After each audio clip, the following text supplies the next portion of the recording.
Hello and welcome to the Ending Body Burnout Show. We are your hosts, Chris and Philly, co-founders of a multi-award-winning functional medicine practice, serving busy people with energy, mood, and gut issues. While busyness, addictive doing, people-pleasing, and perfectionism might be the norm, it's not normal, and it's a major contributor to health issues. Our goal with this show is to give you a holistic root cause approach to healing your body so that you don't have to continue doctor or diet hopping or popping a gazillion supplements hoping something might stick. So get ready to heal your body, get your spark back, deeply connect with yourself, and step into the life of your dreams. Let's dive in.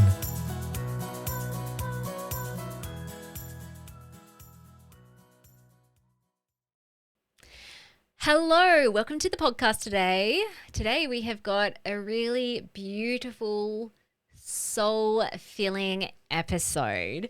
So Chris and I spoke to Dr. Harmony Robinson-Stagg, who has come on our podcast last year to talk all about Ayurvedic medicine and an Ayurvedic approach to burnout. She is also a brilliant practitioner who has been a guest presenter inside our Ending Body Burnout method. So she held a workshop to help our clients understand their Ayurvedic doshas, their constitutions, and how we could support ourselves personally based on our own makeup, which was just a brilliant workshop.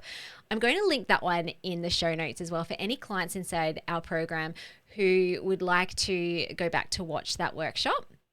But today we are talking all about your soul's purpose and how not living it leads to burnout.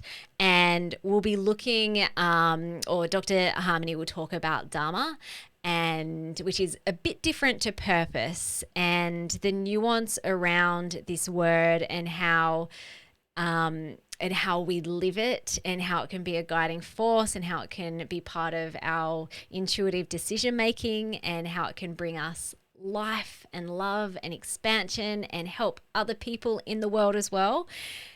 This is a beautiful conversation. So I know that you're going to feel really uplifted. You might even feel a bit confused about who is my authentic self? What is my purpose? But I hope by the end of the podcast, you will have more clarity around who you are and why you're here on this earth, and how you can move towards living a more truthful, authentic, beautiful life. Because when you don't live in alignment with self and the truth of who you are, burnout is what happens, which we also unpack in this podcast today.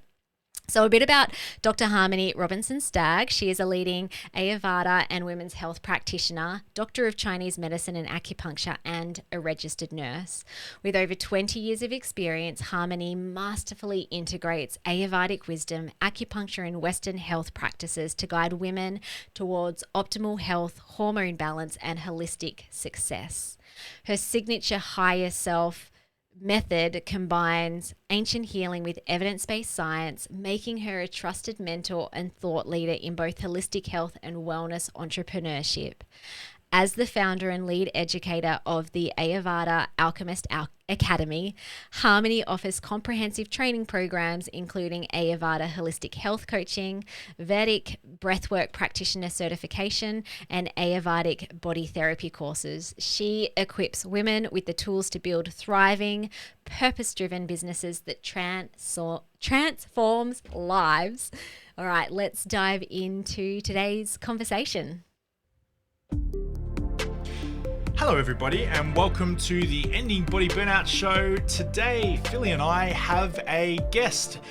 We have Harmony on the podcast again. Yay. Yes, I think we were just chatting. It's like, when did we have you on the podcast? Last year. It was last year.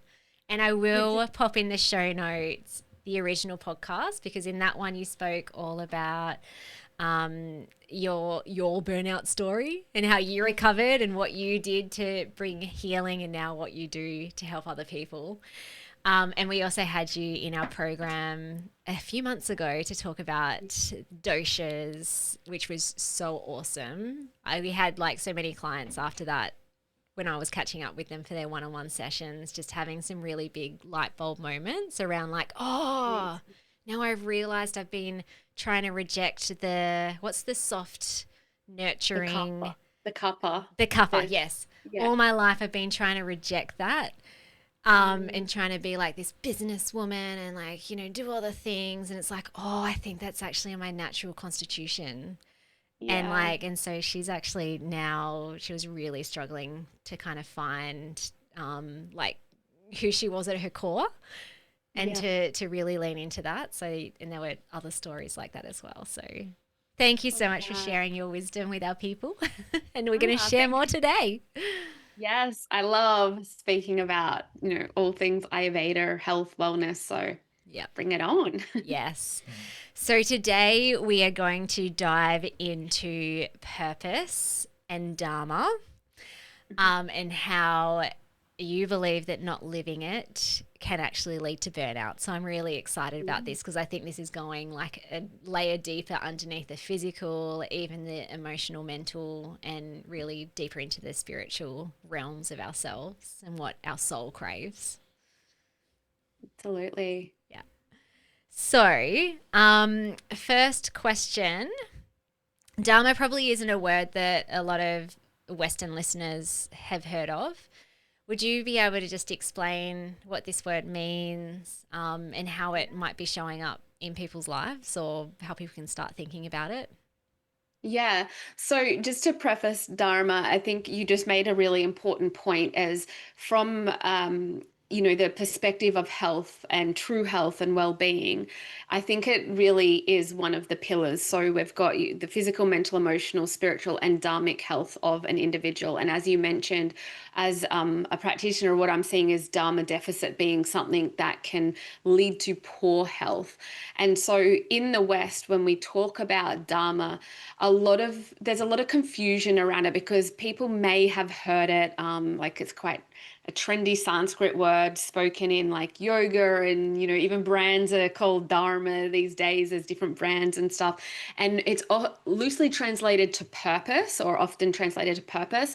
And whilst that's not wrong, it's not the entirety of the word, because in Ayurveda and the language, which is called Sanskrit, one word can hold so much meaning. So from a Vedic perspective, it's a lot richer than, just quote unquote purpose.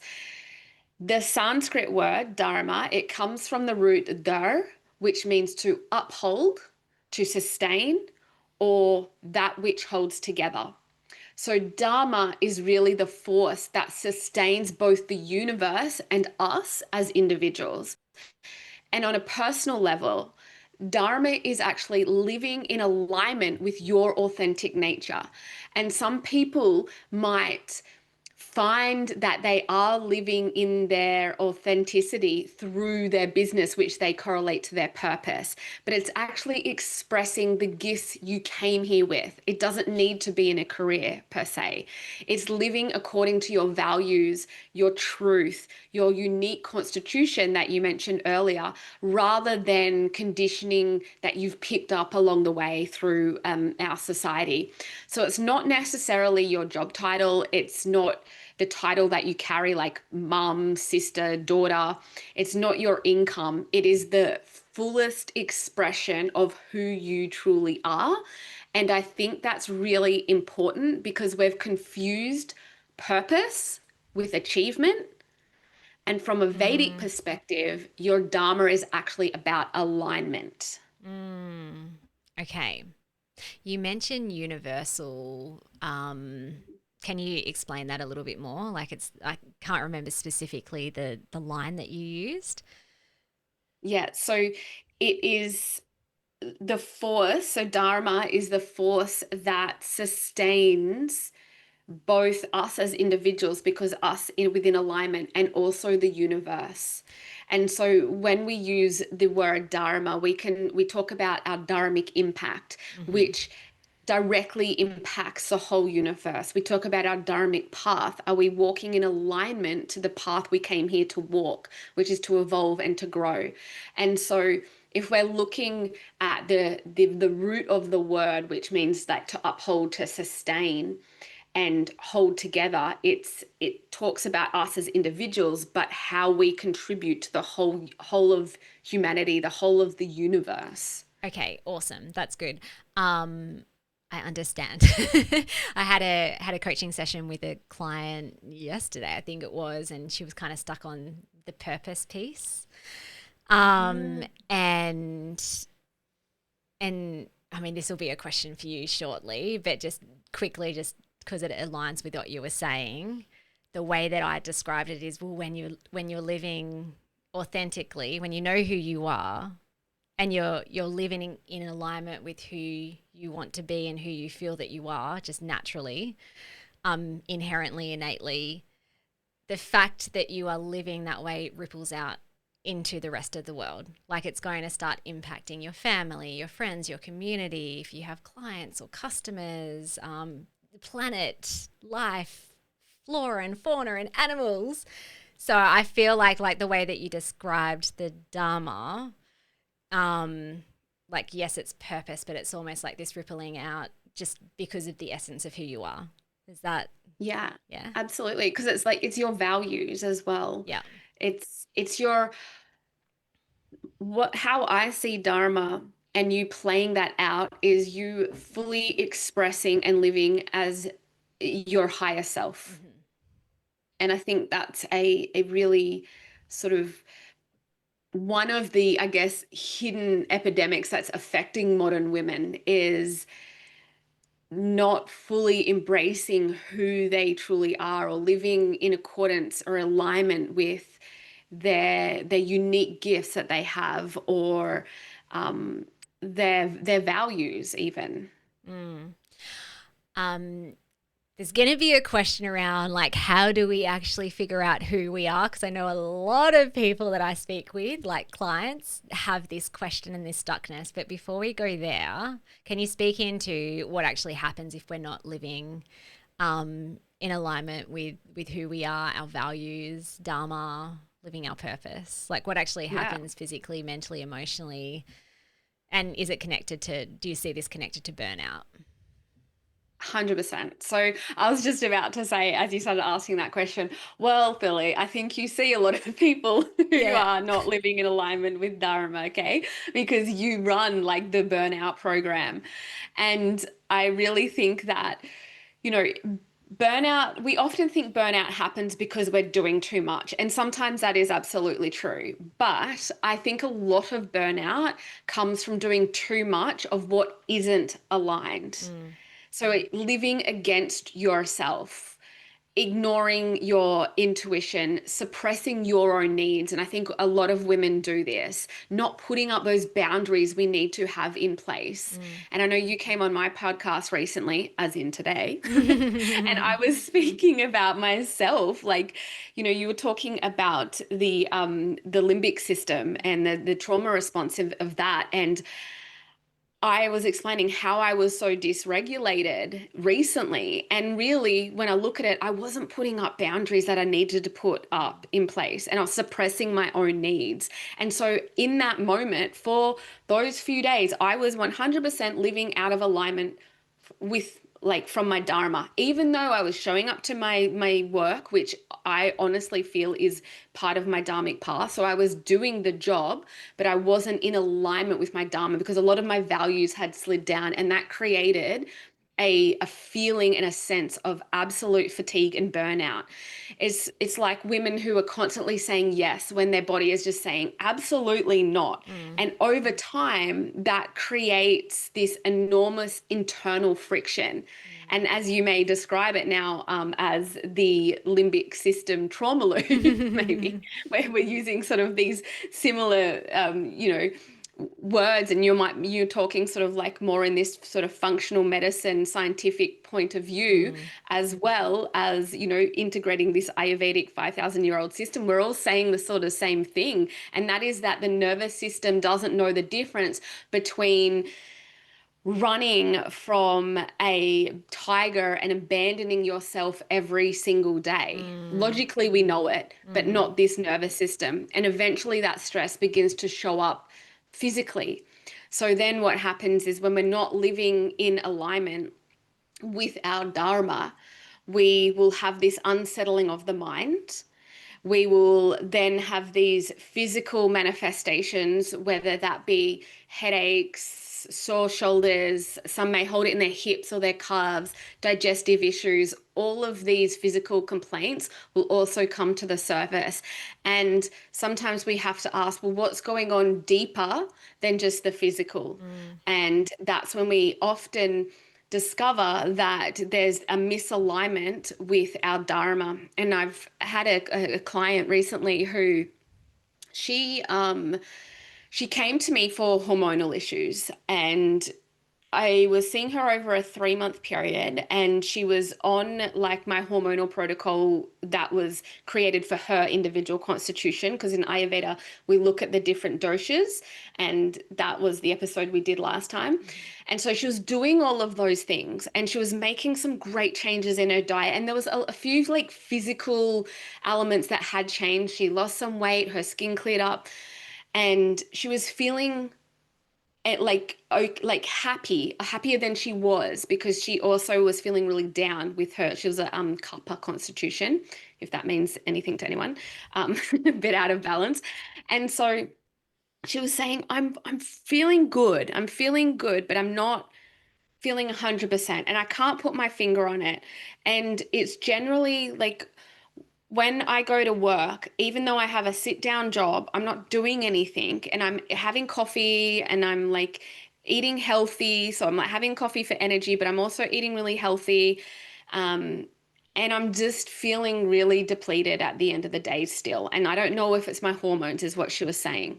Now, all the labs were great. All of the other physical signs and symptoms were gone. But when we dove further into that, she started actually crying. And I was like, oh no, like what's up? But what she was explaining through the tears was that she's in a receptionist role, and this isn't where she thought her life was going to be in her mid-30s, and she doesn't have kids, and she hasn't met her partner. Her partner broke up with her a few years earlier, and she doesn't know the direction her life is going in. And she thought by the time she was 30, she'd have a great career, she'd have her kids, she'd have a husband. And I was like, whoa, like, we can't, as we mentioned, like out supplement, out protocol this disconnection from self and alignment to our Dharma. And also in the West, we're constantly thinking our job defines us, and that is our Dharma.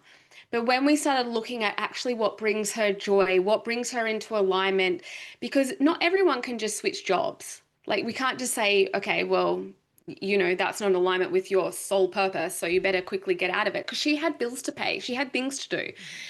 But we looked at her position. She said, oh yeah, I actually get leave whenever I want. I get good leave. Like I'm able to save.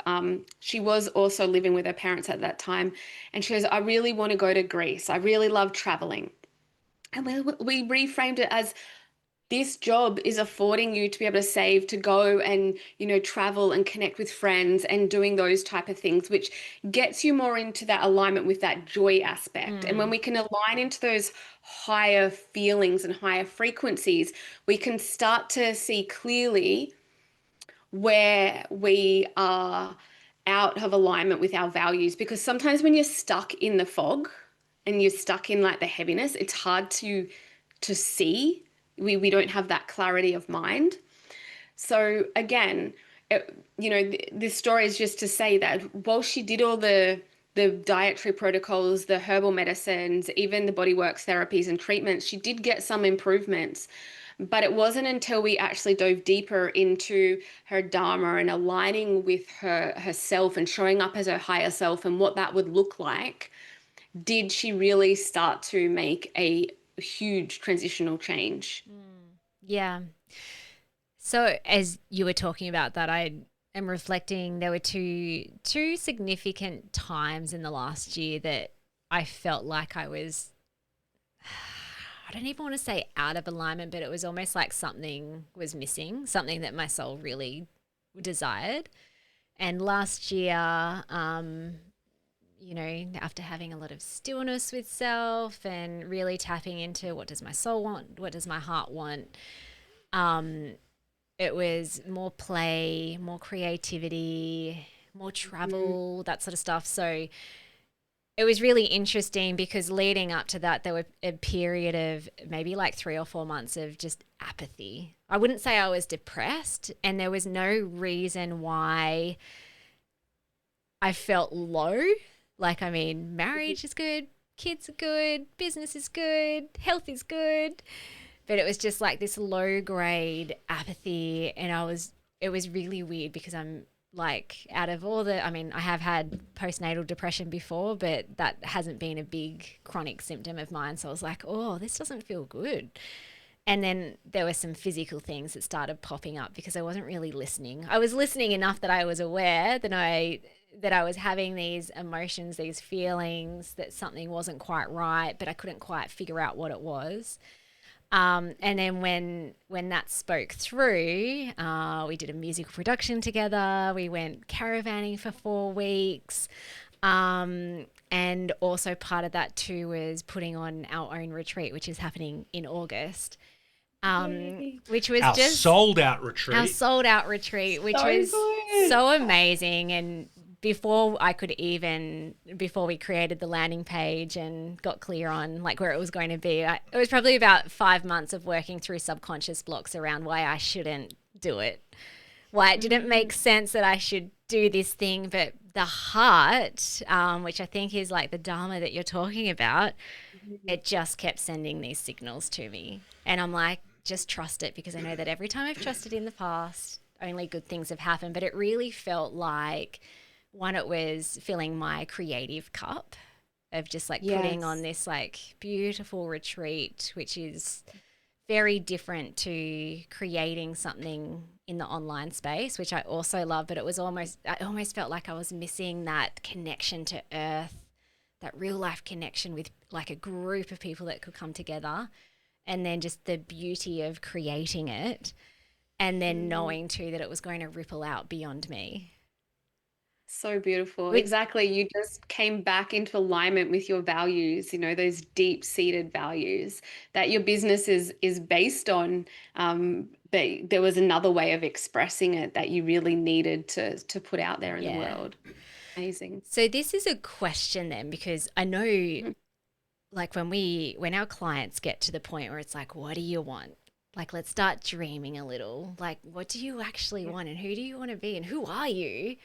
There are like, there's a pattern of a type of people that just get really shut down to this. Like, I don't know. It's almost like they go into the freeze state, and it causes a lot of distress, even pondering about this. So I'm curious, is that what's happening with being out of alignment with your Dharma? Or like, and how does someone break through that to be able to know, like, well, who is my authentic self? If I'm shedding away all the programming and the beliefs and the experiences that I've had, who the heck even am I? How does someone find that? Yeah, this is the age-old question, right? It's such a good question, because I feel like, as I mentioned, it's one of the epidemics of modern wellness in women is, who am I? Like this, I was, especially I feel, and I specialize in this sort of perimenopause to menopausal transition. The woman has already gone through so many different transitions, and they may have young kids who have now grown up, who may be even sort of leaving home or not hanging around them anymore. They may realize that the job that they've been in for 30 years is bringing them no joy. Maybe it's the relationship that's bringing them no joy. And then they're like, well, who am I without all of these roles and these identities that we've created for ourselves? Because really, to be able to find your authentic true self, or to really step into that, you need to break away from these roles that our ahamkara, we call it in Ayurveda, which is the ego mind, which does serve a purpose, but it creates these roles and responsibilities for us to make us feel purposeful. But that's because in the West, remember, we think purpose is directly related to achievement. So what happens when we break away from those roles and identities? We feel purposeless because we believe that we are no longer achieving. And in, our modern society, we are also sort of not relevant anymore, right? And so what does that sort of mean if we're not relevant? And Like who an are we relevant identity to? crisis too. It's just like, ugh. Exactly. It's a massive identity crisis. So we really need to connect to our truer self, who we truly are. And when we do that, we are connecting and aligning to our values, and we're showing up in the world in alignment with our Dharma, because our Dharma and our purpose is not our roles and responsibilities we've assigned to ourselves. Our Dharma is showing up with the right action at the right time, in the right way, and becoming our higher self, and just basically being a really good person. So, how do we reconnect to ourselves once we've let go of all those responsibilities? You know, it's not about having to reconnect by doing more of all of these, you know, other things to try to find, oh, who am I? Like, oh, maybe I'm meant to be doing Zumba because like I could be really good at Zumba, and oh, that's it. I used to love dance when I was little. Or maybe I need to go volunteer with the animals. Like, it's not about doing more to quickly find who you are. Which I It's think, really, can I just speak into that? Because I feel like yeah, that's, yeah. maybe it's a transition to get to the deeper knowing, but I do see that with clients as well, where it's just like, okay, right. So what do I need to do then? Maybe I need to do something different. And it's just like, whoa, hang on. We're still attaching onto something that is tangible that you can attach another identity onto. Like, I'm a Zumba dancer now.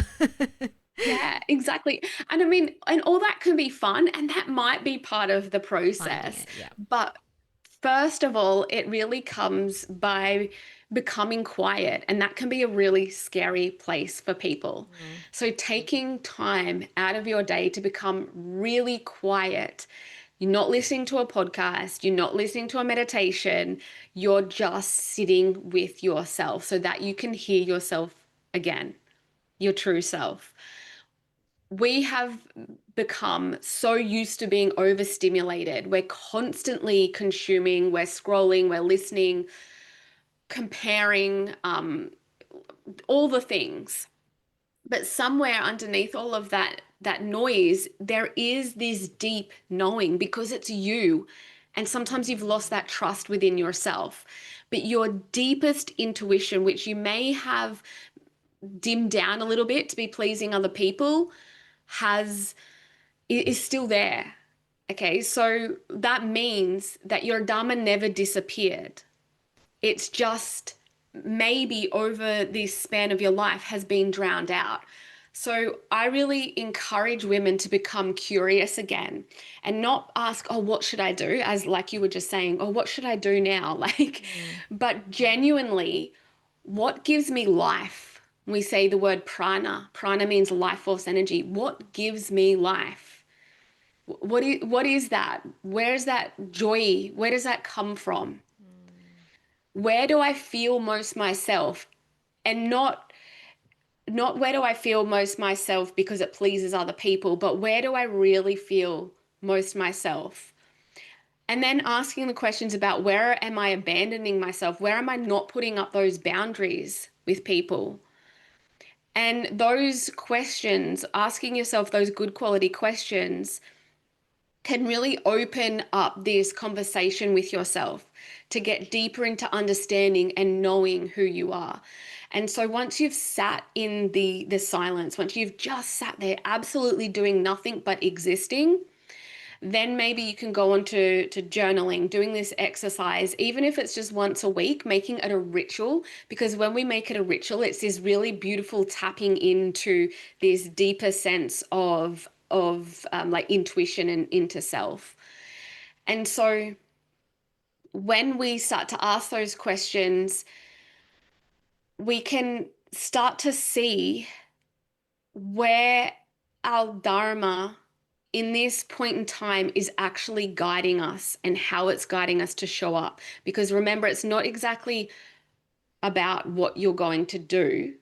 but who you are going to be. So how are you simply going to show up? Because you can live your Dharma as a mother, as a nurse, as a teacher, as someone who's retired, as a business owner, a volunteer, a CEO, but it's not always, Dharma isn't always changing your circumstance. It's changing how truthfully you live within your circumstance. And like I said, that might be setting boundaries, having honest conversations, creating instead of consuming. And that's what you did, Philly. You went out and created. And that is one of the highest, I've lost the word for it, but it's this highest form of expression in the world, is to really embrace your creativity, because that's aligning with this essence of who you truly are. And when we call on these Vedic deities like Saraswati, she's the goddess of creativity. And we have all of these in the Vedic tradition, these different deities that help us express our higher self. And so creativity is a form of that. But it also means saying no to things. Like, you become so much more discerning once you understand what your values in life are. And so making a list of your values, because you might realize where you've been saying yes to things you meant no to, or where you've said no because you're too scared to say yes. And just really leaning into trusting yourself. And at the end of the day, choosing work or tasks that feels meaningful.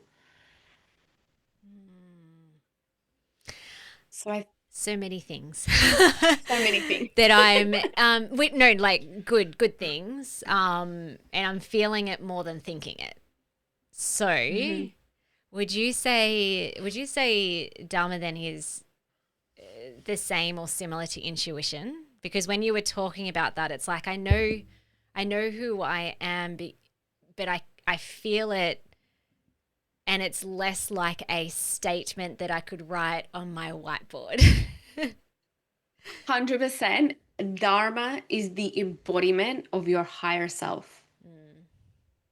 So if what you said is like you're feeling it, that is the feeling is everything, because the feeling is the embodiment.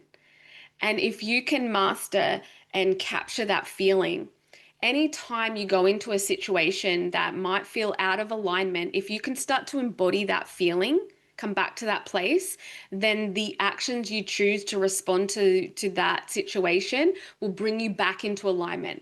Because life isn't always going to be easy. I mean, we're humans, we're here to grow and evolve. And that is part of our Dharma and the karmic loop that we're in.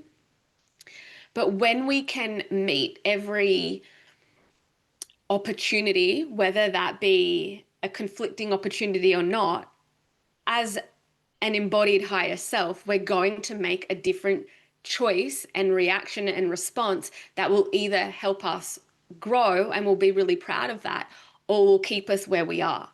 And then we're going to constantly be presented with that same type of life lesson until we can move and grow through it. And the quicker we learn to align with our Dharma, the easier, or with more grace, can we move through life's experiences. Yeah, and it helps us to make decisions as well, like aligned decisions. Absolutely. Yeah, it's something I've Absolutely. been feeling into a lot more, maybe in the last 1 or 2 years.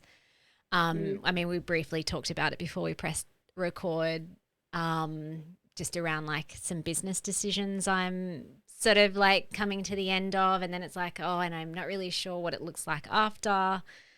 I know my head, and there's a couple of opportunities that have come up, and I think past me who would have been disconnected to following the intuitive kind of pulls towards where I want to go that feels really aligned or brings some sort of joy. So past me that was disconnected to that would have said yes to these things. Probably after like, a week of just thinking about it. It's like, yeah, that could work. That'll make sense. But I've now realized when I'm looking back in my timeline of all the times that I've said yes to something because I've felt a real heart or soul pull to it, that's where the magic has happened. Totally. And being in alignment with your Dharma will feel really expansive and joyful. And you will be able to more readily access those higher centers of consciousness. In Ayurveda, we talk about these 7 layers of consciousness in the mind, and they all have a purpose. So even like ahamkara, ego, which is the sense of self and I-ness, but it can also be the sense of fear and logical reasoning that has a purpose, 100% has a purpose. But when we feel expansive because we're in alignment with our Dharma, we're going to access our Buddhi mind, which is our higher intellect, to make discerning decisions that are for the higher good, not only of ourselves, but of the universe. Because if we come back to that at the start, we spoke about Dharma is upholding, yes, our personal on a personal level, but it's upholding and sustaining the good of the universe. So when we are in alignment with those decisions and we're accessing these higher levels of consciousness and making decisions from that level, we are contributing to humanity, we're contributing to the universe, and whether it plays out in the way that we expect it to, because again, that's our expectations are not what Dharma is about. It's about aligning. Maybe it's our soul purpose, it's our values, it's our higher self for the good of humanity and the universe as a whole.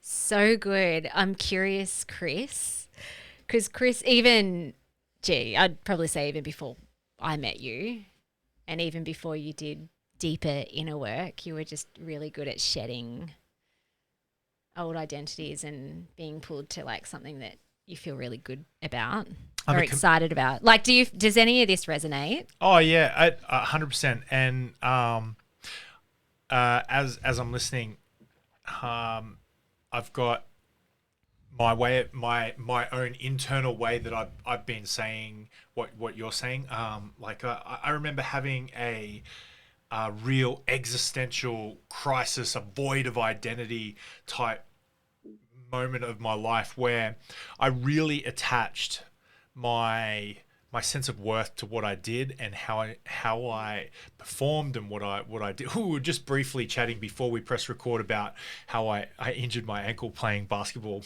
just real socially, but I used to do that a lot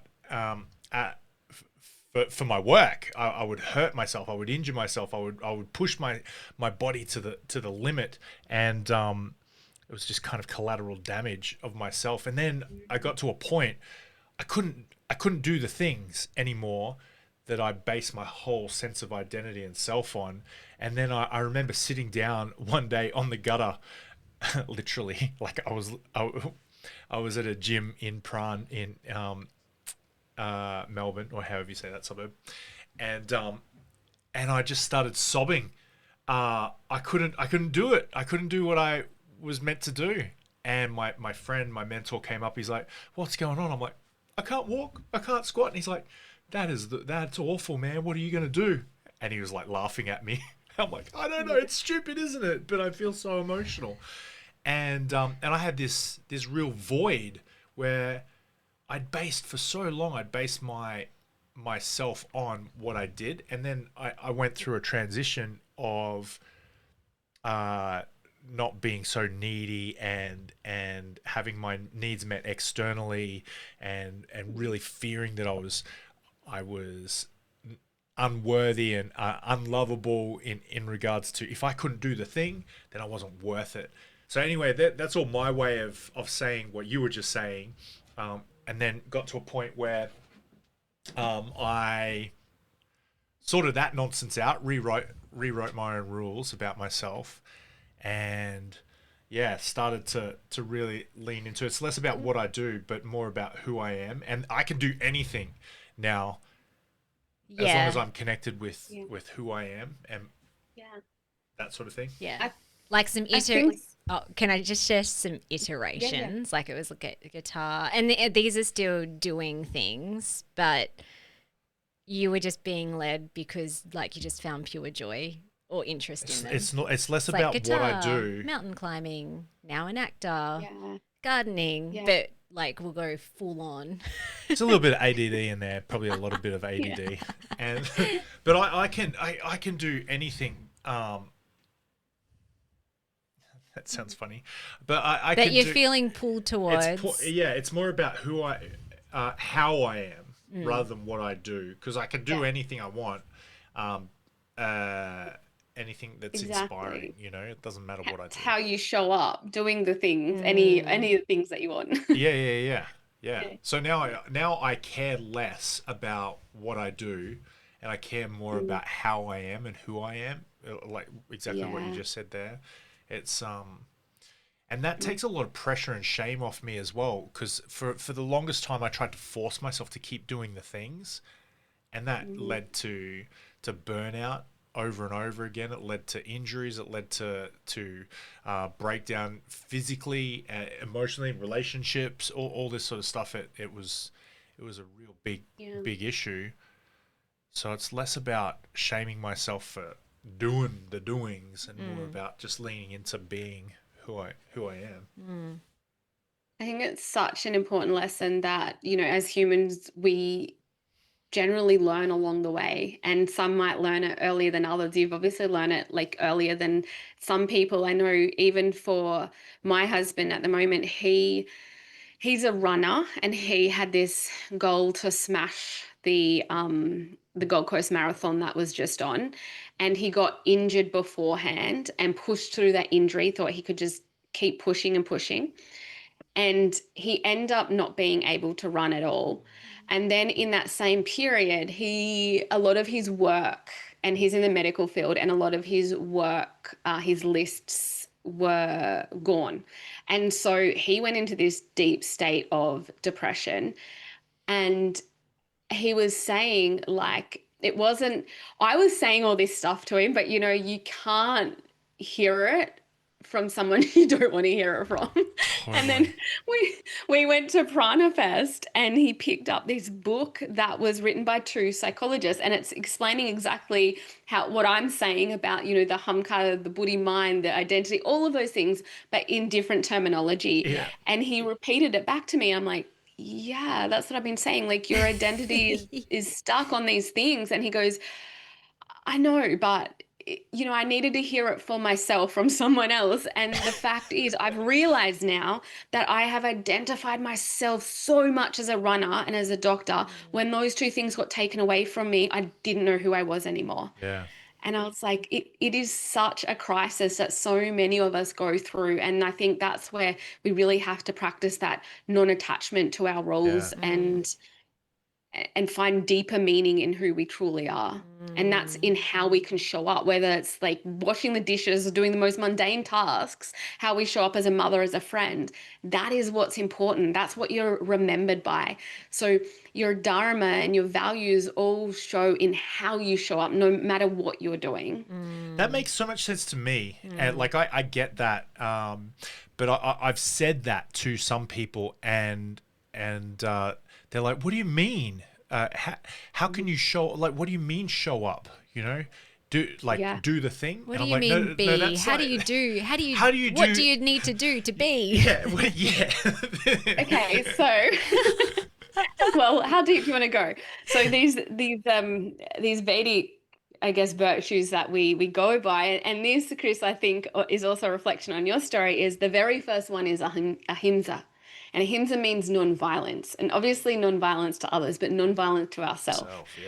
So if we are having any type of negative self-talk, if we're repeating behaviors and patterns that we know are not conducive to our health, if we are pushing through injuries, any of this type of behaviors or mindset is not practicing not ahimsa. It's ahimsa. It's violence towards ourselves. It is. And so there's a whole there's a process of these virtues, that the niyamas and the yamas, right? And so there's ahimsa, which is the non-violence. There's also satya, which is being truthfulness, like being true to who we are. What do we want? Sometimes people are too afraid to say it. And that's where that sitting in silence comes down. So you can actually be, actually, you know what I really want to do? I friggin' want to write a book. But how embarrassing. What have I got to say? You know, all this kind of stuff.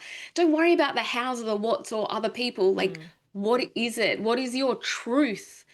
And so when we say, how do you want to show up? Do that ask yourself, like, how would your higher self show up? And I do this practice with some of my clients where we actually visualize. So I take them to this visualization process of them stepping into their sort of higher self. And we say, okay, let any imagery come across. What room are you walking into, or what nature? Where are you? Let's first start. Where are you? Okay, what are you wearing? How are you holding yourself? And a lot of people will picture themselves speaking on stage in a power suit, some other people in a flowing skirt, jumping down a waterfall. Like, everyone is so different, because it comes back again to when we can visualize what that higher self looks like, we can start to then embody what that feels like. And that comes back to that embodiment piece we are talking about earlier, because once you know, maybe they feel confident and powerful, but in this really like giving and serving way, or maybe they just feel in flow with nature. And it's not all of those external descriptive words, it's how they feel in that moment. And when they can embody that feeling, that's how you show up. That is what we mean by showing up. I like it. We'll snip that last 2 minutes and send that as an auto reply to anyone who asks us that question ever again. Okay. Visualize yourself as the best possible person you can be. Yes. Yep, that's it. You've mentioned values a few times. So if I can sneak in a segue last question, what is your process to help someone to find like the top values? Yeah, and you know what? I feel like these can sometimes change over time. And just like if we're talking about our dharmic path, it's our whole pathway, right? Right through our lifespan.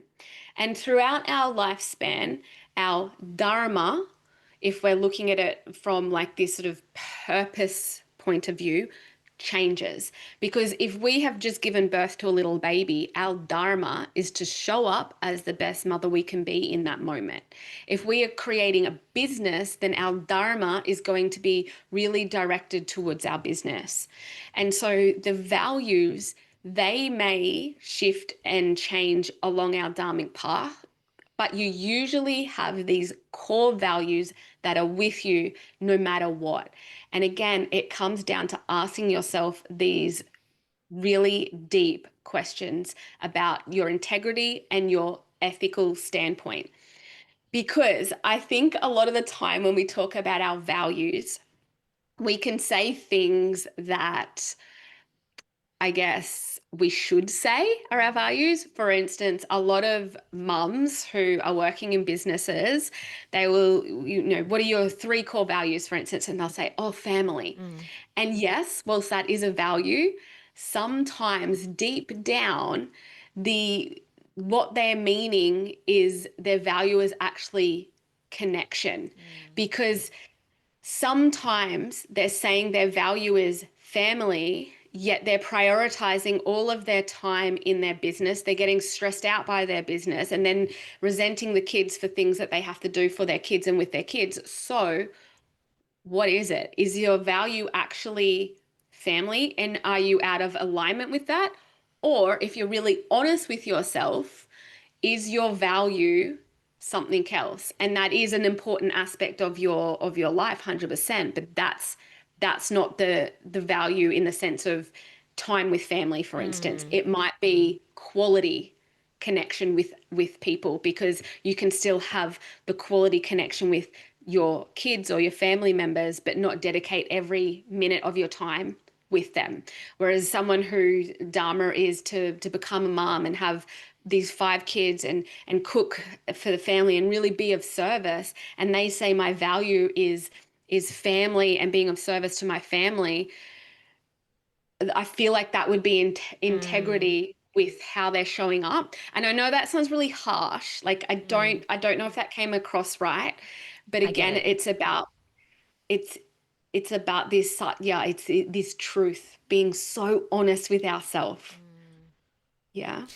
It makes sense because I did this exercise with myself a while ago, and I I remember you did it realized, with me too, and I'm like, family, and you're yeah, like, is it? well, because my highest value isn't family, it's freedom, Yeah. Mm. and when I feel free, well, I can be around and connect with people that I love. I can do things that I enjoy. I can really show up as my highest version of myself. But when I'm constrained, when I'm compelled, when I'm shamed, when I'm bullied or belittled into family or work Yeah. or eating food or walking down the street, when I feel like that, I am not my best version of myself. And so Yeah. Chris's highest value, it doesn't have to be everyone's.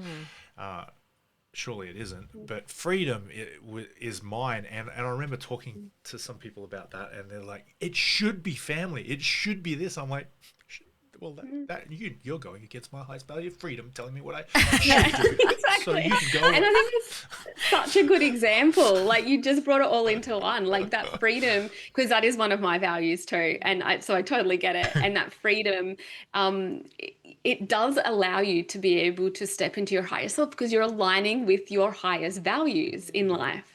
And Totally. that isn't to say that you value freedom, so you're just going to run off, travel the world, and leave your family behind, because that's exactly what you don't do, Yeah. right? It's Yeah. not what you do. But again, finding freedom within your day, maybe within your speech, is in these small pockets of time where you're constantly realigning with the sense of freedom. You're showing up as a beautiful husband, a wonderful father, in your business, because what your idea of freedom is isn't even the next person's idea of Mm. freedom as well. Yeah. Yeah. Yeah. Totally. Yeah. Exactly.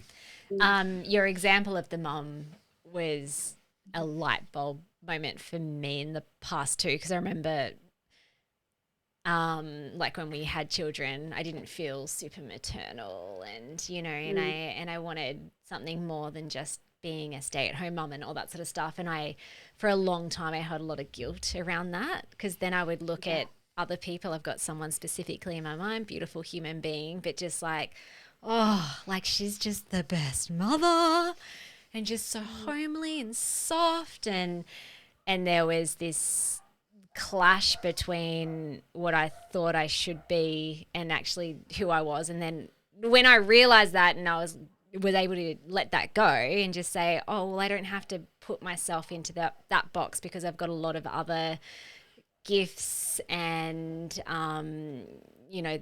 values and that sort of stuff that I bring to the world that I also get to use with my children. It's just not homeschooling them, or it's not, reading Absolutely. books to them for 2 hours at night.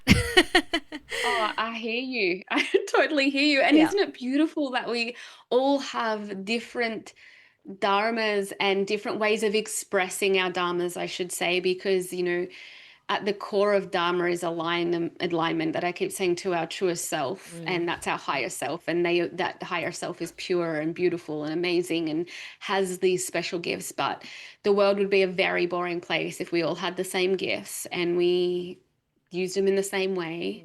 No, that's not not how the world Yeah. works.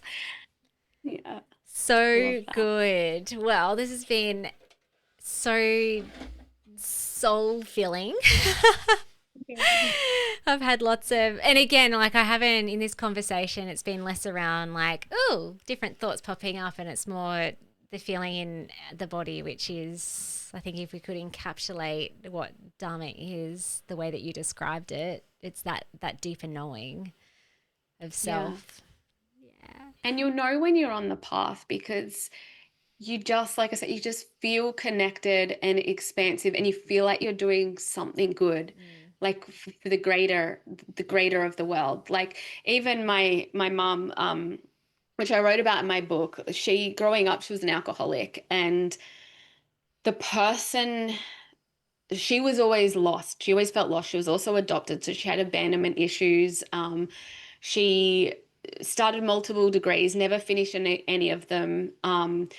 did waitressing jobs and little jobs here and there, never felt really connected and continued to drink. And then it wasn't until she became sober, and now she's been for over 10 years or more, that the illusion, that we call it Maya, this illusion and this fog sort of cleared, and her true self could sort of come forward, and she could really understand who she wanted to be and what she wanted to do. And now she doesn't get paid, so she's volunteer koala rescuer, and she raises orphaned wallabies, and she brought a property, and she lives, mum and dad, they're together, live in this shack, like this house. They put their own solar power, but it's not really properly done. It doesn't have like a proper toilet or anything. It's somewhere I wouldn't want to live.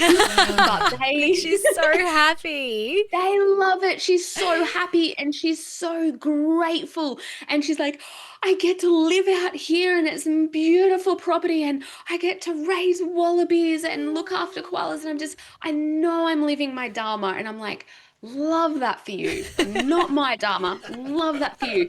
But she's so expansive and just so on point. But she had to go through a lot, and she had to sit with herself, and she had to really uncover what gives her that sense of joy, and not achievement, but sense of purpose, as in the purpose to give back and be of service. And her sense of purpose and service is for wildlife. Yes, that feels life-giving and expansive rather than forcing and burnout. Yeah. So good.